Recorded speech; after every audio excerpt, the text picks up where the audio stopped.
Day 1 is hunger. Day 2 is discomfort. But day 3, that's when everything changes. Your body stops burning food and starts burning visceral fat. Most people quit before this shift kicks in, but I'm going to show you why that third day is the breakthrough and how to actually get to day 3 correctly and how it could change your life. Look, visceral fat is that unwanted, nasty, inflammatory white fat wrapping around your organs, your heart, your pancreas, your liver, your kidneys. It's not just cosmetic.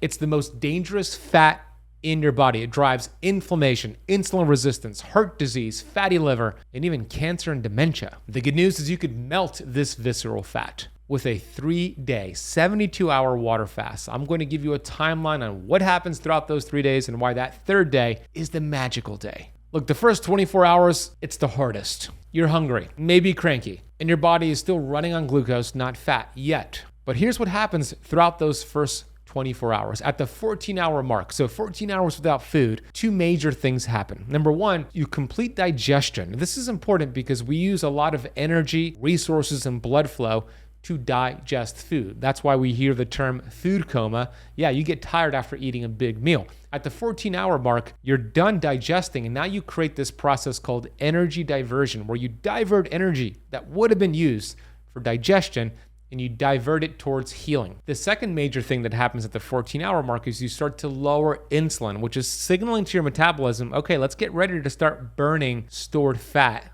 and eventually that visceral fat. Around the 18-hour mark of your fast, you start to activate, turn on, ramp up a process called autophagy. Autophagy is a cellular cleanup process that gets turned on around 18 hours of this fast, where your body, which is so smart, you have this innate intelligence in your cells that starts to look for cells that are damaged, not producing energy efficiently, not burning fat correctly, stuck burning sugar. And it's like Pac-Man, as you can see for those watching on YouTube, going within those cells, cleaning out the junk, getting rid of the trash.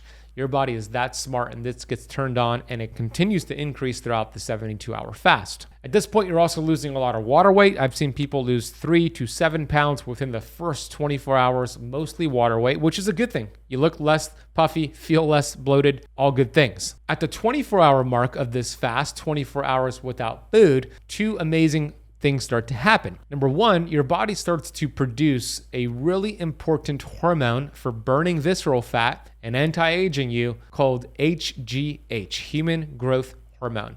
This hormone is so important and so powerful that celebrities pay thousands of dollars every month to their doctors to get human growth hormone injected into them. There's a problem with that because it signals to your body, when you get it injected, it signals to your body, stop producing as much. We're getting it from an outside source. Well, you don't have that issue with a 24-hour fast because your body actually ramps it up. Studies show there's a 2,000% increase in human growth hormone 24 hours into a fast in men, and a 1,300% increase in human growth hormone in women 24 hours without food. The second thing happening at the 24-hour mark is a production in your brain of something called BDNF, brain-derived neurotropic factor. This is brain fertilizer, miracle grow for the brain. It helps you actually stay more focused and sharp.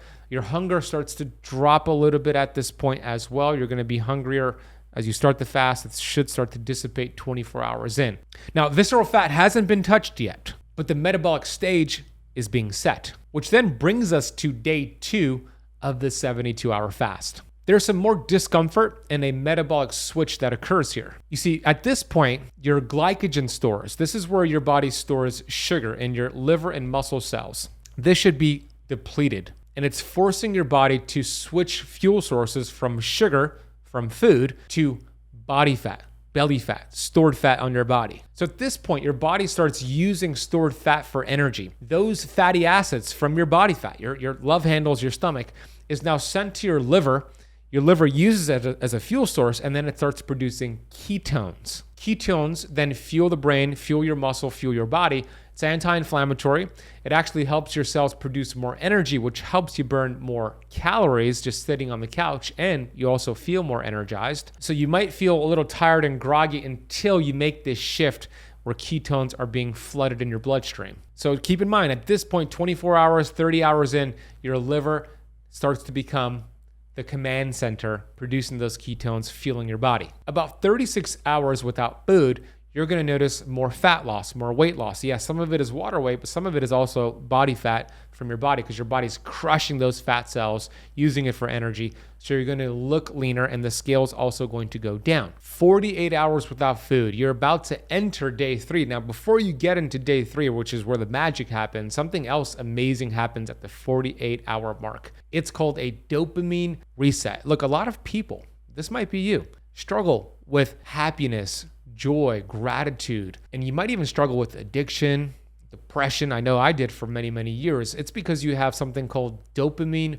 resistance. There are dopamine hits everywhere, from processed junk food and sugar to your social media on your phone to doom scrolling on social media all day long. There was an article that I read that showed the average person scrolls on their phone enough times in a day to climb the Empire State Building. It's dopamine hit after dopamine hit. And what happens is your brain has dopamine receptor sites.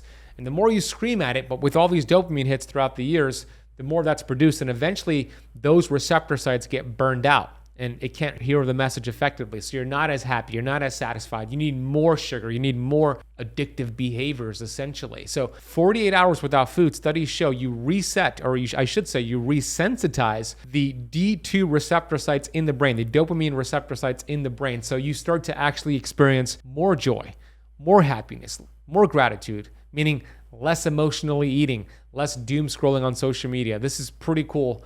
And it's a very important benefit to 2 days without food that most people don't realize. But you're here because you want to burn visceral fat, which leads us to day 3, where the magic happens. Now we entered the sweet spot.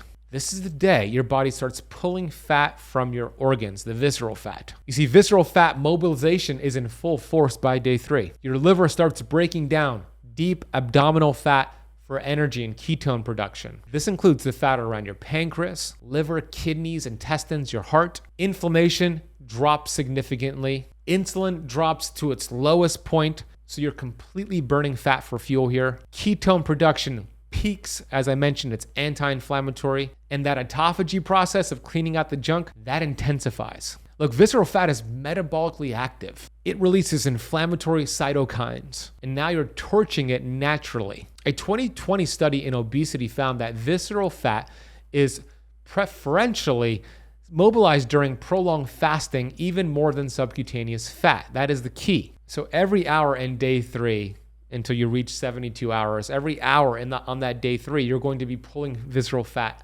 from your body, using it for energy. But that's not the only amazing thing that's happening. At the 72-hour mark of your fast, that's 3 days without food, here's what else that happens. You completely regenerate your stem cells, your intestinal stem cells. Your immune system starts to regenerate. Study after study shows 72 hours without food, you get a reboot in your immune system. This is important because old immune cells, which are called immunosenescent cells, are cleared and your body starts producing fresh stem cells. This is great for autoimmunity, cancer prevention, and just long-term resilience. There's also that BDNF, the brain fertilizer, that starts to get even increased at the 72-hour mark. There's that dopamine reset that I spoke about, and your body starts to heal the liver because all the fat that's being pulled from it. Now, are you up for the challenge? It's important to understand that you have to know how to do this correctly. I always make the comparison, and I talk about this in my latest book, Metabolic Freedom. Fasting is like a chainsaw. A chainsaw could get you incredible results. It's a very powerful tool, as long as you've read the user manual. If you didn't read the user manual for the chainsaw and you start wielding it around, you're gonna hurt yourself. Fasting is the same way. Powerful tool as long as you have read the user manual. So let me go over the user manual of a long fast and how to do it properly. You wanna make sure you consume water with unflavored electrolytes throughout your fast. I love Beam Minerals. I have a 20% off code from them. I'll drop a link for them down below. I drink that with water throughout the fast. You want to move your body, not too much exercise, but walking, getting sunlight, that's really a good idea. And you might want to use a fasting tracker app to see how far you are in your fast. There's Zero or Life. There's different free apps out there. You don't want to overtrain during a long fast, and you want to make sure you break the fast properly. Let's get into that right now. After burning visceral fat for 72 hours, you don't want to sabotage it. So you want to break your fast low and slow. Bone broth is a great option to break a fast with, and I like Kettle and Fire, and I'll drop a link for Kettle and Fire down below. You also might want to consume some soft scrambled eggs and avocados, or even like a clean protein shake. Like Equip Foods makes a great protein shake over at equipfoods.com/benazadi for 20% off. You don't want to break a long fast with a whole bunch of carbs, a whole bunch of animal protein, and processed junk food. You're going to erase a lot of the benefits that you achieved during the 72 hours. Who should not do this fast? Well, it's powerful, but it's not for everyone. If you're underweight or malnourished, probably not a good idea. If you're pregnant or breastfeeding, probably not a good idea. If you're diabetic, this could be powerful for you and work really well, but you got to do it supervised, work with a health practitioner. If you're on medication, work with a practitioner. If you have a history of an eating disorder, probably not a good idea. Now, I'm going to answer some more questions on this topic that you have submitted. Before I do, if you really want to learn about, okay, what do you do next after 72 hours? How do you eat? What's the game plan? I have a 30-day roadmap on how to burn belly fat and pull even more visceral fat from your body. It's a really easy 30-day plan, and you could get this plan for free. If you scan the QR code on the screen, you'll get this 30-day ebook. It's a really easy read that'll show you exactly what to do after the 72-hour fast to burn visceral fat. Or if you go to targetbellyfat.com, you could download that free ebook. And I'm doing a speaking tour right now on my latest book, Metabolic Freedom. We're doing book signings, meet and greets, keynote lectures. I'd love to see you in person at an upcoming event. I'm traveling the US. I'm going to Saudi Arabia. If you go to benazadi.com/events, you could see my upcoming dates. Now let's get to your questions. How often should I do a 3-day water fast to keep visceral fat off long term? Once every quarter, so once every 90 days is a good flow, a good routine, or once a year. That would be the bare minimum. Will I lose muscle during a 3-day fast? How do I prevent that? You know, cool thing about your body is that it's very smart, and you will not really lose muscle because of the human growth hormone that you get during the 24-hour mark. And that surges, so that prevents muscle breakdown. It preserves muscle. And if you're a little bit more low carb keto before you do this fast, even better. I'm a big fan of that, and I teach you how to do that in my latest book, Metabolic Freedom. Can I drink black coffee or tea during a fast? This is the most popular question. Herbal teas are fine as long as they're not sweetened. Coffee, if it's a clean source, seems to be fine for most people without getting too complicated in the testing here. So organic, clean, medium roasted coffee should be fine. I like Purity Coffee over at ketocampcoffee.com. Coupon code is KETOCAMP for 15% off. What if I feel dizzy or lightheaded during the fast or on day 2? Should I stop the fast? It's really your call, but that's usually because of your electrolytes. So you want to keep the B minerals, the non-flavored electrolytes, consume that with water and stay hydrated, and that should do the trick. Can I work out while doing a 3-day fast? If so, what kind of exercise is best? I don't recommend any vigorous activity or high intensity exercise. Here's why. You want to use all of your resources for healing, burning visceral fat, not for lifting weights, not for sprinting, not for whatever sport you want to play.